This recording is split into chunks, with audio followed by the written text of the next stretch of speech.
నవ్వు 4 విధాల చేటు అని చాలామందికి తెలుసు. కానీ అదే నవ్వు 100 విధాల ఆరోగ్యమని కొద్దిమందికి మాత్రమే తెలుసు. మీరు ఇంటి యజమాని అయితే సాయంత్రం నవ్వుతూ ఇంటికి వెళ్ళండి. ఇంట్లో వాళ్ళు సంతోషిస్తారు.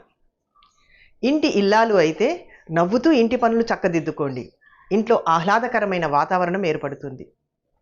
మీరు ఉపాధ్యాయులు అయితే నవ్వుతూ తరగతి గదిలోకి వెళ్ళండి. పిల్లలు ఉత్సాహంగా చదువుకుంటారు. మీరు వైద్యులు అయితే నవ్వుతూ చికిత్స చేయండి. రోగికి సగం వ్యాధి పోతుంది. మీరు వ్యాపారస్తులు, ఉద్యోగస్తులు అయితే నవ్వుతూ మీ కార్యాలయానికి వెళ్ళండి. ఆ రోజు ఎంత బాగా గడుస్తుందో మీకే తెలుస్తుంది. అలాగే 10 మందిలోకి వెళ్ళినప్పుడు నవ్వుతూ అందరినీ పలకరించండి. అలాగని కొందరు నవ్వకపోవచ్చు, కానీ మీరు మాత్రం నవ్వండి. ఎందుకంటే మీరే ఆరోగ్యంగా ఉంటారు.